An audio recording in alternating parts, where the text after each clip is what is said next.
आज हम बात कर रहे हैं भारत के क्रिमिनल लॉ में हुए एक बहुत बड़े बदलाव की। सालों पुराना जो हमारा भारतीय दंड संहिता था, आईपीसी, वो अब बदल गया है जी और उसकी जगह ली है भारतीय न्याय संहिता यानी बीएनएस 2023 ने। बिल्कुल। तो जाहिर है कई सवाल हैं, पर सबसे बड़ा सवाल शायद यही है कि हत्या, जिसके लिए वो सबसे जानी पहचानी धारा थी आईपीसी 302, उसका क्या हुआ?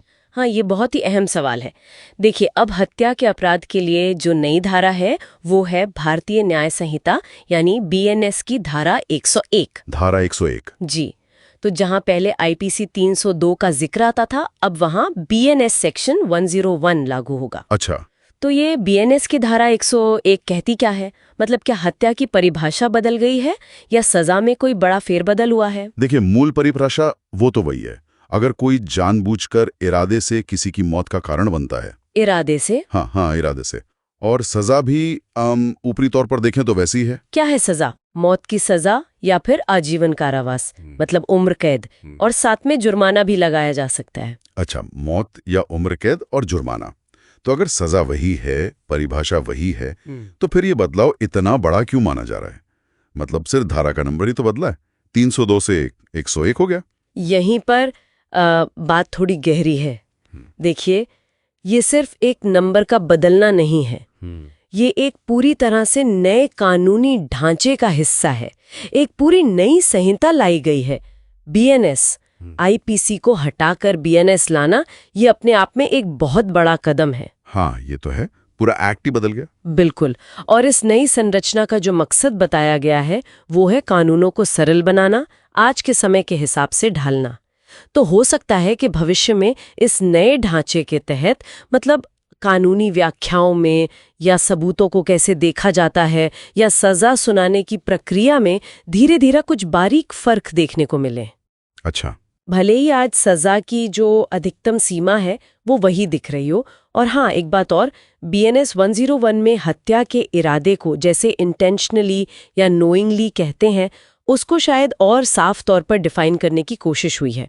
ये भी आगे चलकर मामलों की सुनवाई में मायने रख सकता है। समझ गया। मतलब सिर्फ नंबर नहीं, पूरा सिस्टम, पूरा ढांचा बदला है। और क्या कोई खास पहलू है जिस पर बीएनएस 101 मतलब ये नई धारा ज्यादा ध्यान देती है पुरानी वाली के मुकाबले? हाँ, एक बात और है जो गौर करने लायक है।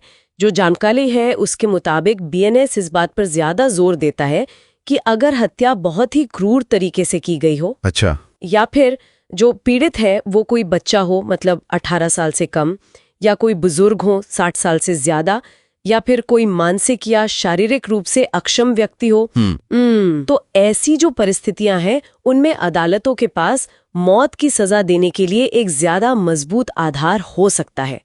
इसको कानून में साफ तौर पर हाईलाइट करना, ये एक अहम बदलाव कह सकते हैं। हाँ, ये तो वाकई महत्वपूर्ण है। क्रूरता या वल्नरेबल विक्टिम्स पर ज्यादा फोकस। जी। तो अब प्रैक्टिकल बात करते हैं। मान लीजिए कोई पुरानी एफआईआर है या चार्जशीट है या कोई अदालती दस्तावेज है जिसमें आईपीसी 302 लिखा हुआ है। जी। तो अब उसे कैसे समझा जाए? उसका मतलब सीधा सा है, नए कानून के लागू होने के बाद उसे बीएनएस के धारा 101 के बराबर ही माना जाएगा। अच्छा। कॉन्टेक्स्ट बदल गया है ना? अपराध वही है, सजा की सीमा वही है, पर जो कानूनी धारा है, जो संहिता है, वो अब नई है। तो पुलिस, वकील, जज, सबको अब इसी नए रेफरेंस में काम करना होगा। समझ गया। तो संक्षेप में कहें तो हत्या के लिए अब आईपीसी 302 नहीं, बीएनएस धारा 101 याद रखना है। बिल्कुल। सजा की सीमा वही है, मौत या उम्र कैद और जुर्माना। लेकिन ये एक बड़े कानूनी बदलाव का हिस्सा है जिसके असर शायद धीरे धीरे आने वाले समय में दिखें। कानून बदला है तो जाहिर है हम सबको अपडेट रहना होगा। दिख रही हैं, पर ये जो नई कानूनी संरचना है, ये जो बारीकियां इसमें डाली गई हैं, ये भविष्य में जो जटिल हत्या के मामले आएंगे उनकी न्यायिक व्याख्या या सजा तय करने के तरीके को किस तरह से प्रभावित करेंगे? हाँ, ये एक अहम सवाल है। क्या अदालतों का नजरिया बदलेगा या सजा देने के पैटर्न में कोई बदलाव आएगा? ये देखना दिलचस्प होगा कि ये नया ढांचा जमीनी स्तर पर कैसे काम करता है।